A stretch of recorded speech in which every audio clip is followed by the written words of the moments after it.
오늘이 요한계시록 25번째 설교입니다. 지금까지 요한계시록 말씀이 1장에서 3장까지 말씀은 서론 부분과 일곱 교회에 관한 그런 이야기 말씀이 주님의 말씀이 나왔습니다. 그리고 그 다음에는 세 가지 재앙 시리즈가 나왔는데 일곱 인봉재앙과 일곱 나팔재앙, 그리고 지난주에 일곱 대접재앙에 관해서 그렇게 보았습니다. 또 이 재앙들 사이사이에 막간에 그런 여러 사파들이 나왔습니다. 14만 4천 명의 찬양하는 이야기나 또 두 증인의 이야기 같은 여러 사파들이 가운데 이렇게 들어 있습니다. 오늘 17장부터는 요한계시록의 결론 부분입니다. 이 요한계시록 결론 부분은 두 도시의 이야기라 그렇게 할 수 있습니다. 그러니까 바벨론이라는 도시의 멸망과 새 예루살렘의 도래에 관한 말씀입니다. 19장 앞부분까지는 바벨론 성이 멸망하는 것에 관해서 나오고, 그 뒤로는 새 예루살렘이 이제 도래하는 그 말씀으로 그렇게 요한계시록이 끝나게 됩니다. 하나님이 사람을 만드시고 에덴 동산에 살게 하셨는데, 사람이 죄를 지은 후에 에덴 동산에서 쫓겨나게 됩니다. 에덴 동산에서 쫓겨난 인간이 자기 보호를 위해서 성을 쌓게 되는데, 그게 어떤 면에서 도시라 그렇게 할 수 있습니다. 도시의 시작입니다. 창세기 4장 16절 17절의 말씀에 보면은 이렇게 되어 있는데, 가인이 여호와 앞을 떠나서 에덴 동쪽 놋 땅에 거주하더니 아내와 동침하며 그가 임신하여 에녹을 낳은지라. 가인이 성을 쌓고 그의 아들의 이름으로 성을 이름하여 에녹이라 하였더라. 그렇게 합니다. 그러니까 가인이 건설한 그 에녹 성이 최초의 도시라고 볼 수 있습니다. 물론 성경은 도시 그 자체에 대해서는 적대적이지도 않고 그렇다고 호의적이지도 않습니다. 중립적이죠. 하지만 가인의 죄를 짓고 떠난 가인의 후손이 도시를 건설했다는 것에도 조금은 함축이 되어 있습니다만은, 아무래도 여러분 도시는 사람들이 모여드는 곳이기 때문에 거기에는 인간의 온갖 죄악상이 집중되어 그렇게 나타날 수밖에 없는 그런 곳이기도 합니다. 성경에서 그 세속 도시를 대표하는 것이 바로 바벨론입니다. 나라 이름이기도 하고 도시 이름이기도 한데요. 그래서 성경은 이런 인간의 세속 도시에 대한 대안으로 하나님의 거룩한 도시를 성을 세우셨는데, 그게 바로 예루살렘이죠. 시온성이라 부르기도 합니다만은, 이 예루살렘이 계속해서 이웃 열방들의 공격을 당하다가 결국은 바벨론에 의해서 파괴가 되고, 또 나중에는 다시 한번 로마에 의해서 이 예루살렘 성이 무너지게 됩니다. 그런데 요한계시록은 어떻게 되는가 하면은 오히려 이 바벨론이 멸망하는 것으로, 그리고 새 예루살렘이 도래하고 완성되는 것으로 그렇게 이 요한계시록 모든 인간의 역사가 마치게 되죠. 그런 면에서 요한계시록 결론 부분에 나오는 두 도시 이야기는 굉장히 중요한 내용이라 볼 수 있습니다. 오늘 우리 17장 말씀을 보겠습니다. 지난 주일에는 요한계시록 16장에서 일곱 대접재앙에 관한 말씀을 보았습니다. 일곱 대접재앙이 모두 쏟아진 후에 보좌에서 음성이 있기를 되었다, 끝났다 그렇게 했는데요. 그 일곱 번째 대접이 부어질 때에 어떤 일이 일어났는가 하면은 큰 지진이 일어났고, 그래서 만국의 성들이 그 지진에 다 무너졌는데, 그때 바벨론 성도 무너졌다 그렇게 했습니다. 16장 19절 말씀, 지난주에 본 것 다시 한번 말씀을 보면요, 큰 성이 세 갈래로 갈라지고 만국의 성들도 무너지니 큰 성 바벨론이 하나님 앞에 기어가신 바 되어 그의 맹렬한 진노의 포도주 잔을 받았다 그렇게 합니다. 바벨론이 하나님 앞에서 기어가신 바 되었다 하는 것은 하나님이 바벨론의 죄악을 기억하셨다, 그런 뜻입니다. 이렇게 대접재앙으로 바벨론이 이제 무너지게 되는데, 이거 굉장히 중요한 사건이죠. 바벨론 무너지는 것이 세상이 멸망하고 인간의 역사가 끝나는 것이니까 굉장히 중요한 사건입니다. 그래서 오늘 요한계시록 17장부터는 이 바벨론이 무너졌다라고 7대접장 지난 그 16장 19절에 나왔던 그 부분을 돋보기로 확대해서 이제 자세하게 그것을 풀어가는 말씀이 뒷부분의 말씀입니다.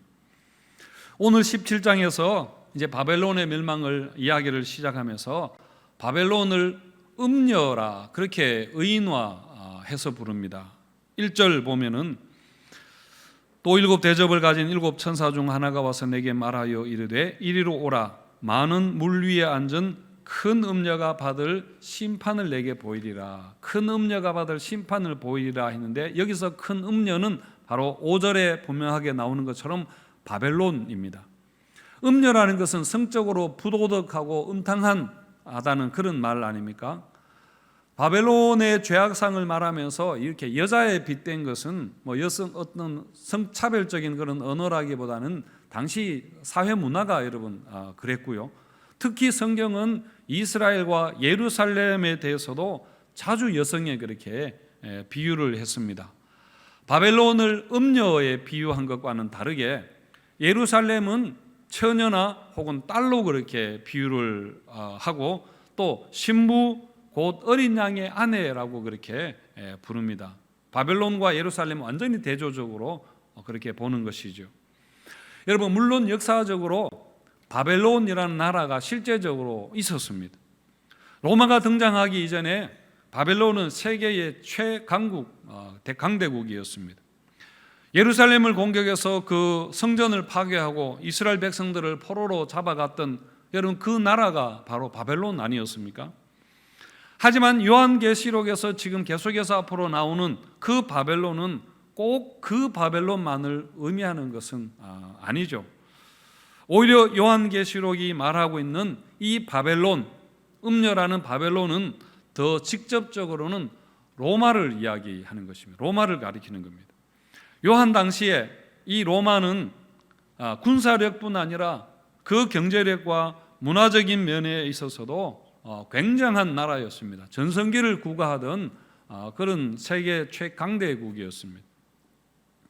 1절과 2절을 보시면은 또 7대접을 가진 7천사 중 하나가 와서 내게 말하여 이르되 이리로 오라 많은 물 위에 앉은 큰 음녀가 받을 심판을 내게 보이리라. 땅의 임금들도 그와 더불어 음행하였고 땅에 사는 자들도 그 음녀의 음행에 포도주에 취하였다. 그렇게 합니다.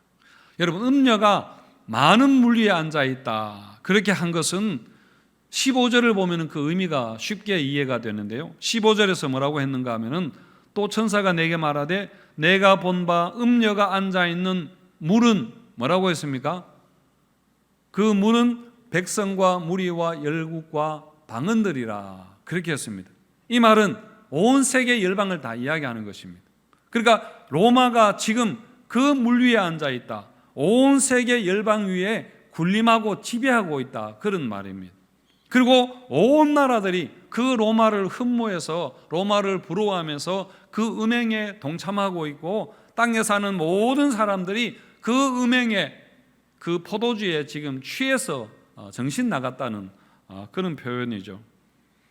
요즘도 로마 하면은 뭐 로마의 휴일이라는 영화도 생각이 날 거고요. 로마 하면은 너무나 가고 싶은 매력적이고 낭만적인 도시로 그렇게 생각이 됩니다만은 요한계시록에서 로마는 하나님께 완전히 찍힌 그런 멸망당해야 할 상징적인 그런 나라입니다. 아무튼 이렇게 로마 혹은 바벨론을 음녀라고 그렇게 했는데요. 그런데 이 음녀에게는 또 다르게 부르는 별명이 있습니다. 뭐냐 하면은 바로 비밀이라고 그렇게 부릅니다. 5절 말씀에서 그의 이마에 이름이 기록되었으니 비밀이라 큰 바벨론이라 땅의 음녀들과 가정한 것들의 엄이라 하였더라 그렇게 했습니다. 저는 공포 영화를 좋아하지 않습니다만은 절대로 보지 않습니다만은 옛날에 전설의 고향은 제가 재미있게 보았습니다. 여러분 전설의 고향 보시면은 귀신이 사람으로 둔갑해서 나타나고 그렇게 하지 않습니까? 그러다가 다시 귀신으로 바뀌게 되고 또 꼬리 달린 여우가 되고 그렇게 합니다. 음녀를 비밀이라고 부르는 것이 이와 같습니다. 자신의 정체를 숨기고 위장했다가 그것을 결국 드러낸다는 그런 의미이죠.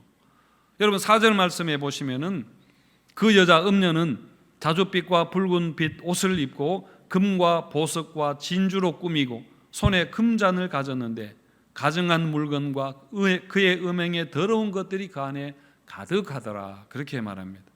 그러니까 겉으로 보기에는 너무 화려하고 아름답게 치장을 했습니다. 그래서 너무 매혹적인데 그 속에 감추어져 있는 것은 여호의 발톱이라는 것. 음행에 온갖 가증하고 더러운 것들이 그 안에 감추어져 있습니다. 그래서 잠언서에도 보면은 음료의 유혹을 주의하라는 경고의 말씀이 자주 그렇게 나오죠. 그 한 곳에 잠언 7장 말씀을 보시면은 우리 7장 말씀 같이 한번 읽겠습니다. 시작.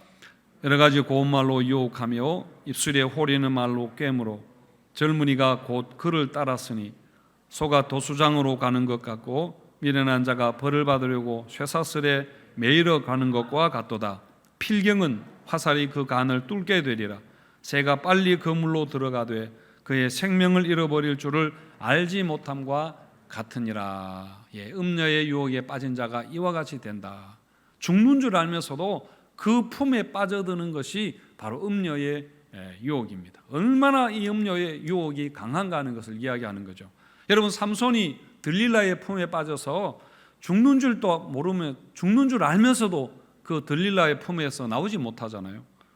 그것을 보더라도 이 음녀의 유혹이 얼마나 강한가, 얼마나 강하게 우리를 사로잡고 있고 우리를 끌어당기고 있고 우리가 거기에 지배당하기 쉬운가 하는 것을 이야기하는 것입니다.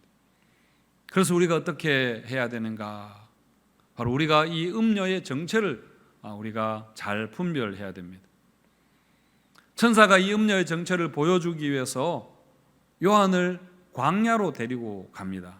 3절에 보시면은 곧 성령으로 나를 데리고 광야로 가니라 그렇게 했습니다. 여러분 광야는 성경 여러 곳에서 나오는 배경이기도 하고 아주 중요한 모티브이죠. 사람들은 도시를 좋아하지 광야를 별로 좋아하지 않습니다. 광야는 그야말로 황량하고 거칠고 아무것도 없는 고난의 장소처럼 그렇게 보이기 때문입니다. 하지만 요한은 성령에 이끌려서 광야로 가게 되는데 그 광야에서 음녀의 정체를 훨씬 더 분명하게 그렇게 보게 됩니다. 우리가 별을 보려면은 산이나 시골에 가야 별을 훨씬 더 잘 보는 것처럼 광야로 갔을 때의 음녀의 정체를 그렇게 더 정확하게 보게 되는데요. 7절에 보시면은 천사가 이르되 왜 놀랍게 여기느냐? 내가 여자와 그가 탄 7머리와 10뿔 가진 짐승의 비밀을 내게 이르리라 그렇게 합니다. 음녀의 비밀을 내게 이르리라 했는데 음녀의 비밀이 무엇인가 하면은 음녀를 움직이는 배후 세력이 무엇인가 하면은 그게 바로 짐승이라는 이야기입니다. 사탄의 세력이라는 것입니다. 그리고 또 한 가지 음녀는 결국 짐승에 의해서 망하게 된다는 것을 말합니다. 16절 말씀을 보시면 이렇게 되어 있는데요. 내가 본 바 이 10뿔과 짐승은 음녀를 미워하여 음녀를 망하게 하고 벌거벗게 하고 그의 살을 먹고 불로 아주 사르리라. 정말 무시무시한 엽기적인 그런 내용이 나옵니다. 여러분 여기서 우리가 알 수 있는 게 뭐냐면은 악은 악의 자기 파괴적인 속성입니다. 음녀와 짐승이 마치 기생충과 숙주처럼 공생관계처럼 보였는데 결국은 음녀는 이 짐승에 의해서 잡아먹히게 되는 망하게 파멸당하게 된다는 그 이야기이죠. 그러니까 악의 자기 파괴적인 그런 속성을 잘 보여주는 그런 말씀입니다. 그래서 갈라디아서 말씀에 보면은 바울이 이렇게 말씀했는데 만일 서로 물고 먹으면은 피차 멸망할까 주의하라. 서로 물고 먹으면은 피차 망하게 된다. 그렇게 경고했습니다.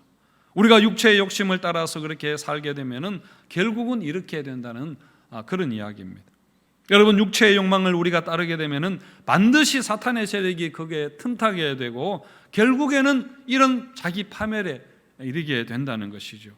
여러분 부부 간에도 그렇습니다. 여러분 가족 간에도 마찬가지고 아니면 교회 안에서 또 직장이나 다른 관계 안에서도 마찬가지입니다만은 서로 비난하고 서로 물고 서로를 헐뜯고 욕하면은 그 결과는 여러분 반드시 파멸인 것이죠. 자, 오늘 본문의 내용을 이렇게 우리가 자세히 들여다 읽어보면은 정말 공포 영화의 한 장면처럼 아주 그렇게 끔찍하기도 합니다. 하지만 14절을 보면은 분위기가 그래도 많이 좀 달라지게 됩니다. 14절 말씀 우리 같이 한번 읽겠습니다. 시작.